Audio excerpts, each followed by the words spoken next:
ओम सूर्य देवाय नमः। जय छठ मैया।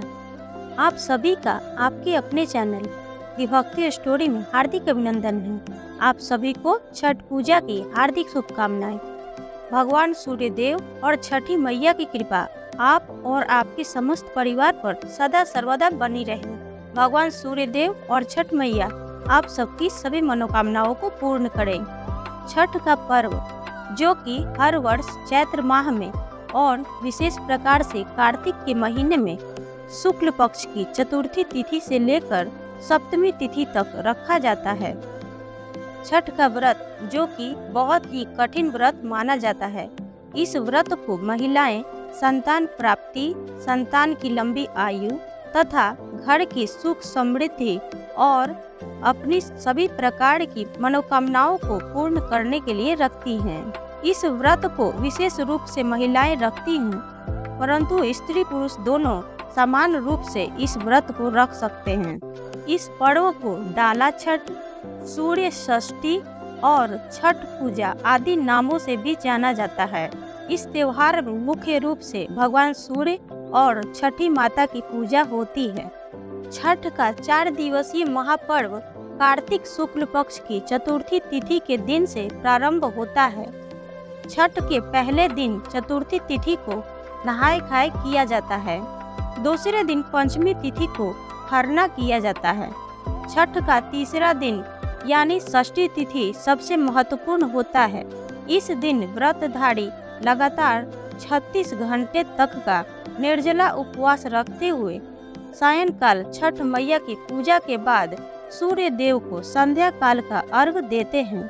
फिर रात भर जागरण करते हुए चौथे दिन सप्तमी तिथि को सुबह सूर्योदय के बाद सूर्य देव को अर्घ देने के बाद ही यह व्रत पूर्ण माना जाता है। व्रत के चौथे दिन यानी सप्तमी की सुबह अर्घ देने के बाद ही व्रती अन्न जल ग्रहण करती हैं। इस दौरान व्रती गंगा नदी, तालाब या पोखर के किनारे पहले छठी मैया की धूप, दीप, नैवेद्य आदि से पूजन करती हैं। तत्पश्चात जल में घंटों खड़ी होकर भगवान सूर्य देव की आराधना करती हुई भगवान सूर्य देव को अर्घ देती हैं, जिससे भगवान सूर्य देव और छठ मैया प्रसन्न होकर अपने भक्तों की सभी मनोकामनाओं को पूर्ण करते हैं। तो आइए अब सुनते हैं छठ व्रत की पौराणिक कथा। तो प्रेम से बोले सूर्य नारायण भगवान की जय, छठ मैया की जय। एक समय की बात है कि श्री जनमेजय ने वैशंपायन जी से पूछा कि दुरात्मा दुर्योधन आदि द्वारा कपट रूप जुआ से परास्त पांडव लोग वनवास के लिए भेजे गए, तो जंगल में जाकर उन्होंने क्या किया। वैशंपायन जी बोले कि हे जनमेजय सुनो, वह पांडव के पुत्र पांडव लोग अत्यंत दुख सागर में डूबे हुए वनवास के लिए घोर जंगल में जाकर दुख और चिंता से चिंतित हो वन में रहने लगे। वन के फल फूल खाकर पृथ्वी तल पर शयन करते हुए केला, भोजपत्र का वस्त्र पहनकर दुख से दिन काटने लगे। राजकन्या सुख को भोगने वाली पतिव्रता धर्म को पालती हुई गजगामिनी द्रौपदी भी पतियों के साथ वन को गई थी। जिस स्थान में द्रौपदी सहित पांडव लोग रहते थे, वहां पर वे ब्रह्मवेता तपोरूप 88,000 मुनि लोग जा पहुँचे। ऋषियों को आए हुए जानकर महाराज युधिष्ठिर अत्यंत चिंता से घबरा उठे कि इन ऋषियों के भोजन के लिए क्या प्रबंध करें। जब युधिष्ठिर को यह चिंता हुई कि ऋषियों के भोजन के लिए क्या उपाय करें, तो मुख को मलिन किए स्वामी युधिष्ठिर को देखकर द्रौपदी अत्यंत दुख से व्याकुल हो गई। उसी क्षण द्रौपदी निज पुरोहित महाराज धौम्य जी को पवित्र आसन पर बैठाकर प्रदक्षिणा पूर्वक नमस्कार करके नेत्रों में आंसू भरकर कुल धर्म रक्षिका द्रौपदी प्रेम पूर्वक गदगद वचन से बोली कि हे धौम्य, हे महाभाग, इन दुखित पांडु पुत्रों को देखो। हे स्वामिन, इनके दुख को देखकर क्या आपका हृदय दुखी नहीं होता? इस दुख के नाश हेतु कोई व्रत मुझसे कहिए, जिससे इनका क्लेश दूर होवे। थोड़े ही उपाय से प्रत्यक्ष महापुण्य को देने वाला व्रत कहिए, जिससे हमारे स्वामी पृथ्वी तल में सुखी होवे, जिससे शत्रु का नाश होवे, निज राज्य लक्ष्मी वापस मिले और इस समय हमारे यहाँ आए हुए ब्राह्मणों को दुग्ध पान करने को मिल जावे। हे महाभाग, हे महाविभो, ऐसा कोई उपाय का वर्णन करिए। द्रौपदी के यह वचन सुनकर वैशंपायन जी जनमेजय जी से कहते हैं कि ब्राह्मणों में श्रेष्ठ महाराज धौम्य जी प्रसन्न होकर मुहूर्त मात्र ध्यान स्थिर होकर द्रौपदी से बोले कि हे पांचाल पुत्री, एक उत्तम व्रत को तुम सुनो, जिस व्रत को पूर्व समय में नाग कन्या के उपदेश से सुकन्या ने किया था। हे महाभागे, स्त्रियों के साथ तुम अनेक विघ्नों को शांत करने वाली रवि षष्ठी व्रत को करो। द्रौपदी बोली कि हे विप्र, आपका कहा हुआ व्रत कैसा है और उसकी विधि क्या है? उस व्रत में किसका पूजन किया जाता है? वह नाग कन्या कौन थी और किस कारण हेतु उसने इस उत्तम व्रत को किया था? हे महाभाग, वह सुकन्या अति आश्चर्य रूपी व्रत को करने वाली कौन थी? हे शरणागत वत्सल, मेरे इस संशय का आप निवारण करिए। इस भांति द्रौपदी के प्रश्नों को सुनकर धौम्य जी बोले कि हे देवी, सतयुग में एक सरयाती नामक राजा थे, जिनके 1000 स्त्रियां थीं, जिनसे एक ही कन्या उत्पन्न हुई। उस राजा के कन्या को छोड़कर दूसरी संतान न होने के कारण वह कन्या अति प्रिय थी। वह पिता के घर में वृद्धि को प्राप्त होने लगी। कुछ समय बाद वह कन्या चंद्रवत मुख और कमलवत नयनों वाली होती हुई युवा अवस्था को प्राप्त हुई। बाल्य अवस्था से ही चंचला वह कन्या पिता के प्राण के समान थी। इस पृथ्वी लोक में उसके सदृश दूसरी कोई ऐसी कन्या न थी कि जिसको हमने देखा हो। इससे उसका सुकन्या नाम पड़ा। एक समय राजा सरयाती शिकार के लिए गए। मंत्री, सेना, बड़े बड़े योद्धा और पुरोहित को संग में लेकर घोर जंगल को गए। शिकार खेलने के निमित्त राजा को जंगल में वास करते हुए 10 दिन व्यतीत हो गए। राजा सरयाती दिन में शिकार खेलकर रात्रि में वहीं जंगल में रहने लगे। एक समय सखियों के साथ सुकन्या फूल लेने के निमित्त जंगल में गई। वहां पर च्यवन मुनि का स्थान था। सुकन्या ने मुनि की दीमक लगी देह को देखा। सुकन्या देखती है कि मिट्टी के मध्य में मुनि के दोनों नेत्र जुगनू की भांति चमक रहे हैं। उसने विस्मित होकर अज्ञानतावश ऋषि मुनि की दोनों आंखें फोड़ दी। तब तो मुनि के नेत्रों से रक्त की धारा बहने लगी और वह चकोराक्षी सुकन्या फूलों को लेकर सखियों के साथ गृह को चली आई। च्यवन ऋषि मुनि की आंखें सुकन्या के द्वारा जो फोड़ दी गई, इससे राजा और सेना का मल मूत्र आदि सब बंद हो गया और सभी हाहाकार करने लगे। जब 3 दिन और 3 रात्रि व्यतीत हो गई तो व्याकुल होकर अपने पुरोहित से राजा ने पूछा कि हे मुनि सतम, किस कारण हेतु हमारा मल मूत्र बंद हो गया है, सो आप दिव्य दृष्टि से देखकर कहिए। श्री पुरोहित जी बोले कि हे राजन, भार्गव वंशी च्यवन नामक एक ऋषि हैं। इसी वन में घोर तपस्या कर रहे हैं, जिनके शरीर में दीमक लगकर उनके शरीर का मांस खा गए हैं तथा हड्डी मात्र मिट्टी से लिपटी है। हे राजन, आपकी कन्या ने अज्ञानतावश उस ऋषि की दोनों आंखें कांटों से फोड़ दी हैं, जिससे उनकी आंखों से रक्त बह रहा है। उन्हीं के क्रोध से यह कष्ट उत्पन्न हुआ है। सो हे राजन, आप उनको प्रसन्न करिए और अपनी कन्या उन्हें दे दीजिए।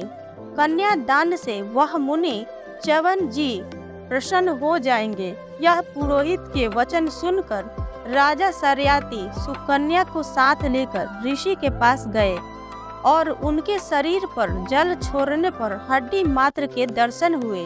नेत्रहीन ऋषि को देखकर राजा बोले कि हे प्रभु, मेरी कन्या से अज्ञानतावश यह अपराध हुआ है जिससे आपकी ये आंखें फूट गई हैं। हे मुनिवर, आपकी सेवा के हेतु हम अपनी कन्या आपको देते हैं जिससे आपको कष्ट न होवे। राजा के वचन सुन ऋषि च्यवन जी बड़े प्रसन्न हुए। उसी समय राजा सरियाती ने सुकन्या को ऋषि के लिए दान कर दिया। राजा से कन्या पाकर च्यवन ऋषि अति प्रसन्न हुए और उनका क्रोध शांत हो गया। तब राजा को मलमूत्र हुआ और सेना सहित प्रसन्नचित राजा अपने देश को चले गए। वह सुकन्या नेत्रहीन च्यवन जी की सेवा करने लगी। वह सुकन्या कार्तिक मास में एक दिन जल के लिए पुष्करिणी नामक एक छोटे तालाब में गई, जहाँ पर उसने अनेक आभूषणों से युक्त नाग कन्या को देखा। श्री कश्यप जी के यज्ञ मंडप में सूर्य भगवान का पूजन करती हुई नाग कन्या को देखकर सुकन्या ने धीरे से पास जाकर पूछा कि हे महाभागे, आप क्या करती हैं? किस कारण यहाँ आई हैं? सुकन्या के इस वचन को सुनकर नाग कन्या बोली कि हे साध्वी, मैं नाग कन्या हूँ। व्रत धारण कर कश्यप जी के पूजनार्थ यहाँ आई हूँ। सुकन्या बोली कि इस व्रत का और पूजा का क्या प्रभाव है, क्या फल है, इस पूजा की विधि क्या है, किस महीने और किस तिथि को यह उत्तम व्रत किया जाता है। नाग कन्या ने कहा कि कार्तिक शुक्ल षष्ठी को सप्तमी युक्त होने पर सर्व मनोरथ सिद्ध के लिए यह व्रत किया जाता है। व्रती को चाहिए कि पंचमी के दिन नियम से व्रत का धारण करे, सायं काल में खीर का भोजन करके पृथ्वी पर सोवे, छठ के दिन व्रत रहे, दिन में 4 रंगों से सुशोभित मंडप में सूर्य नारायण का पूजन करे और रात्रि में जागरण करे, अनेक प्रकार के फल और पकवान आदि का नैवेद्य लगावे और सूर्य नारायण की प्रीति के लिए गीत वाद्य आदि से गा बजा कर उत्सव मनावे। जिस समय तक सूर्य नारायण के दर्शन न होवे तब तक व्रत धारण किए रहे। प्रातः काल सप्तमी को सूर्य नारायण के दर्शन करके अर्घ देवे।